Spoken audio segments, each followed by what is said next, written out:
Hello, and welcome back to another episode of Critical Reactions. With your host, Bryan. We have 2 more days left in our Multiple Singers week, and so far we've checked out some really cool stuff, and I'm excited to see where the end of our journey takes us. Thursdays are days with the songs that are the lowest voted on the polls for the week.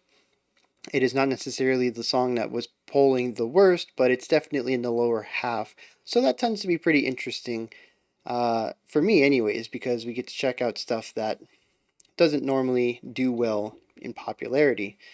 Before we get into this one though, I just want to remind everybody, if you could, to like, subscribe, and ring the bell if you enjoy what I'm doing here on the channel. Helps the channel grow and do well with the YouTube algorithm. Alright, let's get into this. Today's song comes at us from Haggard. It is called Upon Fallen Autumn Leaves. And this picture and the name of the song really makes me feel like we're getting into for some melancholy stuff. It's not exactly a happy picture. It's not a happy song title. So let's see what's going on here.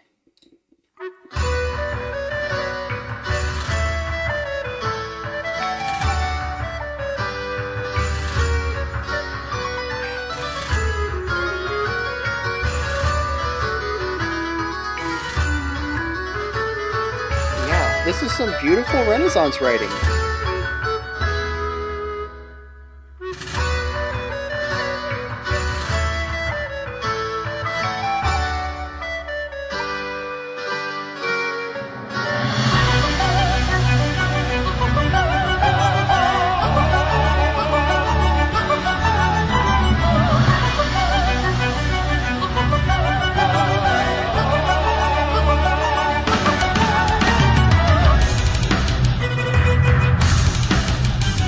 Yeah. Yes.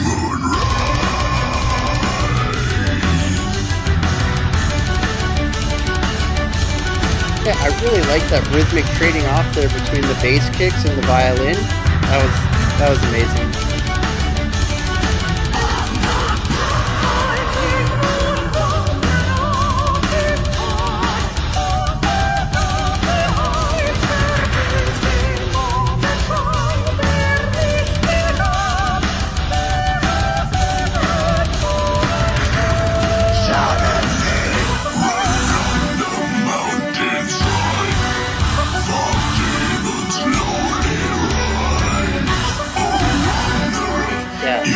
The violin plus the operatic singing.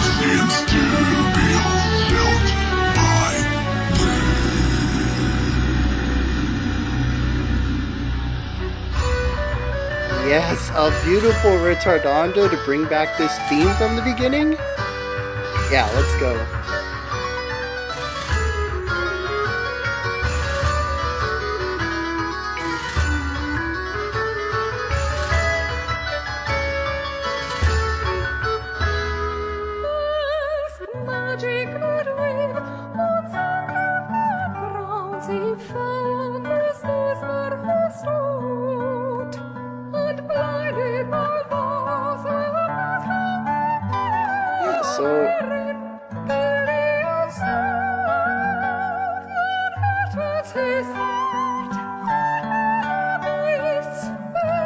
So they introduced a nice little tootie here.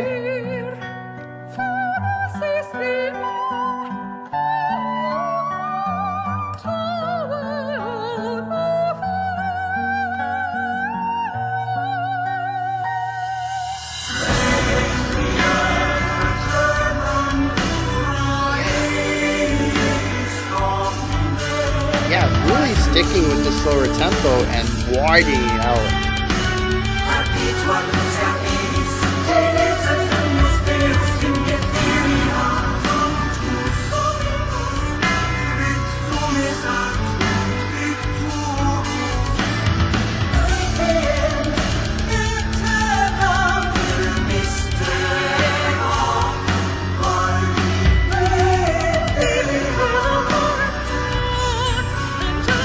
It's got this beautiful breakdown,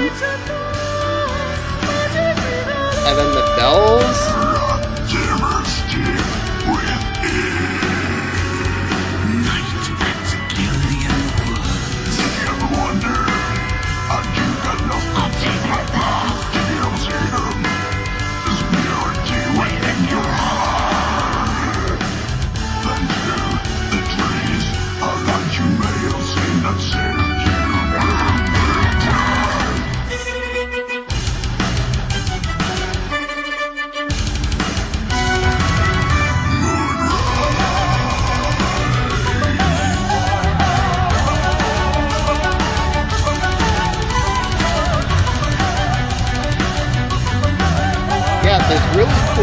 synergy going on between the bass kicks and the operatic singer right now.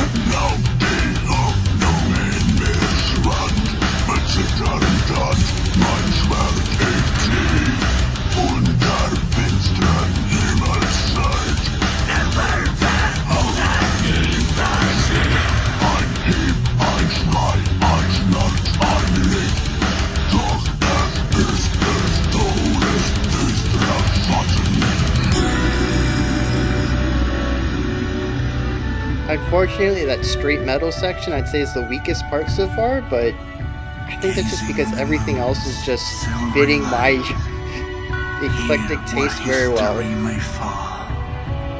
Enter the realm of darkened might. Courage may now be with us all. In times of freedom, times of fear, Mother Death stands by their side. A unicorn so proud and clear, right when all the worlds collide. Yeah, that melody line in the background.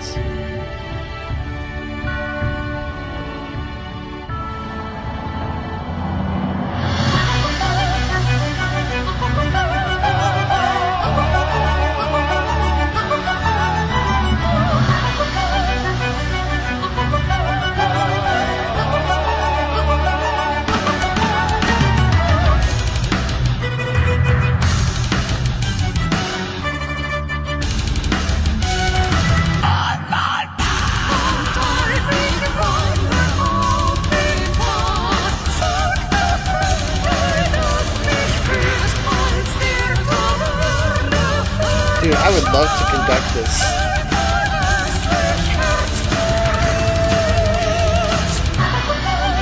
Just sit in front of this band and conduct them while they're just going ham in this classical or Renaissance metal.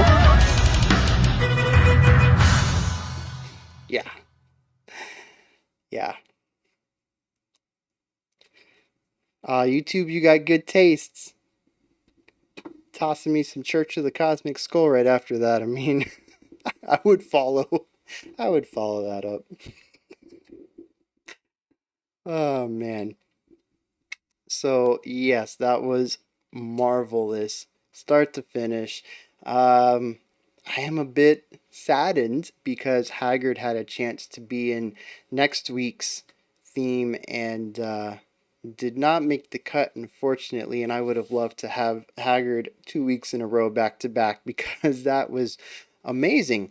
I do want to get one criticism out of the way. I don't know if it has to do with the age of the song. The mix is terrible. The engineering on it is just, it makes the song sound so thin. A lot of the bass elements are lost. It seems like they're almost compressed into nothingness. And there's just this huge flattening of everything. It's just, I'm kind of hoping that maybe it's just an older song, or maybe it's just a poorer version that got uploaded to YouTube. I mean, I know it's Haggard's official page, but this is, I don't know, it seems like such a shame for a song written as well as this to just not have great production value. That just seems like a huge loss to me. I would love for them. I mean, unless this is if this is what they intend, if this is what they envisioned their final product to be, I can't have any criticisms there. But if there was any technical limitations that led to this, I really do hope that we can get a remaster of this song, or maybe there's just a higher quality version out there somewhere, because I mean, this song needs to be heard with the full audio. Like I said, it just feels so flat. It feels like there's so much of this that's missing that got lost in compression somewhere down the line. There's just so much nuance. It's just a shame. Unless, of course, like I said, it's intended, in which case I still wish there was a better quality, but at least then it would be the artist's intention to have it like this, and my criticisms are a little less valid. But with that said, let's get into the good. First of all, multiple singers weeks. Let's touch on that. We have male cleans, we have female opratics, we have growls, we have black metal growls, and sometimes they're layered, sometimes they're in separate sections. There's just so much going on. There's a male choir part in there too that kind of buttresses um the female operatic vocals at times. It's so good. And I think that the vocals are, we can use them to highlight so much of what's cool about this group because the vocals do a really good job of showcasing the various elements. We have the operatics, we have the clean males, and then we have multiple harsh males. And the way that they're all utilized and interwoven, I think, is a perfect analogy of what this song does very well, which is stringing together several eras of music into something extremely cohesive and eclectic and new. And I just really dig that. Um, and it starts right at the beginning. I mean, it comes in with this beautiful Renaissance, and the whole song is written with Renaissance ideas in mind. But it starts out with this beautiful duet between violin and some instrument playing chords. I can't remember, unfortunately, but there's an instrument doing a chord floor for the violinist to play a melody over. And then from there, if I remember correctly, we get introduced to the operatic singing and some of the distorted instruments, the guitars. I think the drum kit gets introduced there. And it's just this slow, evolving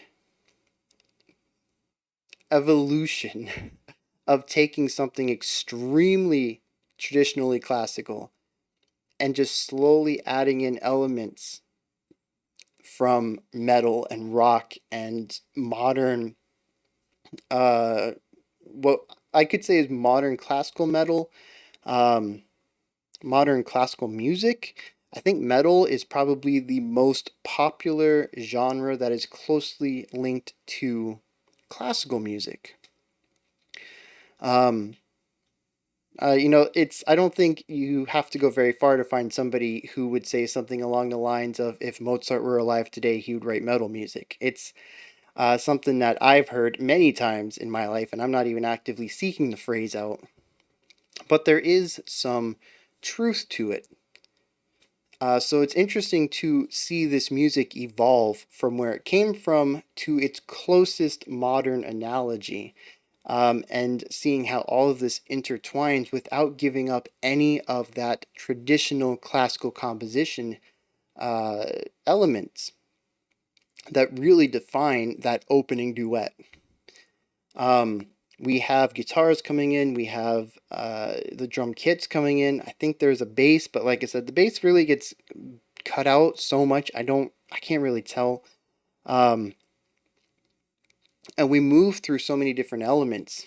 We move through so many sections that utilize different combinations of these instruments, the different vocalists, the violin. I think there's a harp, maybe a piano. There's the guitar. There's just all sorts of different traditional and metal instruments, and they all get woven together in different combinations to create the different sections. And it's just really cool to hear how it all works. And I think this is the first time I've heard a tootie in a metal song. And a tootie is basically when you take an established idea, and it's sort of a play on theme and variation. You're taking something you've heard before, you're cutting out most of the width and going for something a little more sparse, a little more vulnerable. Usually, you're going with more woodwinds. I don't know if that is a hard rule, but almost every time that I've heard a 2D being used, it's woodwinds. We usually get rid of the brass, we cut down the percussion, and maybe one of the brass lines or the especially tuba lines might be given to some of the lower saxophones. Um, and it really is taking a wide sound and reducing it down while still retaining some of the same elements about it. And we saw that there in the middle where the violin was playing what the guitar was playing the section prior, I believe, and then the operatic singer. And I think the drums were still present, but they were doing something more melodic, very sparse. I think it was mostly quarter notes and what would be whole notes. Basically, just a hit and then some rest between hits, and just this very sparse feeling. And I don't know if that would be considered a tootie, 100%, but I mean, as far as I'm concerned, it is close enough that I'm going to call it that. And like I said, I think that's the first time I've ever heard that in metal. And a lot of that is just because metal doesn't have as wide of a timbre range as orchestras. Um, they tend to have a guitar and a bass and a vocalist. So it's really difficult to utilize a theme with a sparser element other than switching to classical guitar. Sorry, switching to uh, a non amplified guitar. But even then, I mean, it's still, I don't know, that might not fit the definition as closely. Regardless, this is the first time I've heard it in metal track, and that is awesome. I mentioned that the part that I felt was the weakest was the straight metal part. It was guitar and bass drum kit and growls, and it's not that it was bad.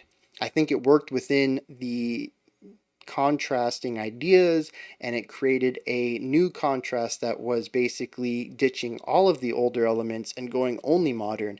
And I think that's necessary when you're kind of mixing and matching ideas. We opened with pure classical. There would have had to been a pure modern idea in there as well, just to sort of go through all of the ideas. Like I said, every section sort of mixes and molds different elements of classical and traditional timbres. Sorry, classical and modern timbres, but I think that it was just missing some of the oomph that we got. Maybe it was missing the high end. I think without the high end, it felt flat, and again, that could be due to the mixing. But the violin, the operatic singer, they really fill out some of the high end that that section just didn't have, and it felt like it lacked energy. Um, but again, like I said, that could have just been a mixing thing. I don't think it's wrong on paper. I think it could work as well as long as it was mixed well, and it could exist as a strong counterpoint to the rest of the song. Really allow the rest of the song to be as big as it is because this part is smaller. Um, but unfortunately, with this specific rendition of it, it just didn't come off that way. It felt like a flat, empty, sparse section of the song that just lacked the oomph the rest of the song did. Um, yeah, just I don't know how much I can gush about the strong Renaissance writing, though. It is in the DNA of the song. I'm sure it's in the DNA of the band. I hope, anyways, just because it is such strong writing. It is classical writing with modern instruments, and it is not the other way around of sounding classical while using modern instruments. There's a huge divide there. We have a lot of bands that are metal or rock bands that add classical sounding textures to give that classical feel, but they're missing the compositional foundations of that classical era they're trying to emulate. And this goes the other way around. On paper, this is strong Renaissance writing, strong classical writing, and it only happens to use distorted guitars and modern drum kits. And I just think that that's phenomenal. Like I said, I'm a bit disheartened that this missed the mark for next week's theme, which is going to be modern bands that use an orchestra or the classical sound well. And this does it so well. I would love to hear more of this next week. But yeah, sadly they missed the mark. They do not appear on the poll this week. But I am impressed. I'm intrigued. I need more of this where you guys come in. Those were my thoughts on Haggard's Upon Fallen Autumn Leaves. I need some recommendations. Where do I go from here? Hit me up with song requests. And if you have any information about the band, that you want me to know, I'm open. I need to know everything I can context wise about this band, what instruments they play, what their inspirations are, how did they come to form this type of music. It's just, I have so many questions and they need to be answered. When you're done commenting, there's a description box above that with some links adjacent to the channel. Maybe you'd like to help support the channel through Patreon. Maybe you want to chat with me, the rest of the Critical Reaction community. You can do all that in Discord. There's also a link to my Twitter if you want to see any of my random, I guess they're not really that random, very calculated posts, I guess. Whenever I find new music or stuff like that, that's what I post up. I also retweet from some awesome people. I follow the cellist Raphael. I don't want to butcher his last name. Raphael Reinroth Brown. He's the cellist from The Visit. He also recently did a collab with some people from Leprous. He's just a phenomenal cellist. I retweet some of his stuff. I follow Vintersea and Ginger and, just a bunch of bands that I've really come to quite enjoy. I follow them on Twitter, and anytime anything cool happens, I make sure to retweet some of that stuff as well. So yeah, Patreon, Discord, Twitter. You can also like, subscribe, and ring the bell if you would like to support the channel that way. I'll be back tomorrow at 5 p.m. Eastern Standard Time, 9 p.m. UTC, as usual, with the final Multiple Singers Week song. I gave some hints yesterday. I'm excited about it. It's probably... I know a little bit about this song. I wanted to check it out when... I think when it came out. Maybe not. Anyways, it was presented to me. I meant to check it out and didn't. But I think it's going to line up with my personal musical tastes as far as rock and metal go very well. Alright, well, until next time, remember to be critical, not cynical, of the music you listen to, and have a fantastic morning, afternoon, or evening whenever you choose to watch my videos.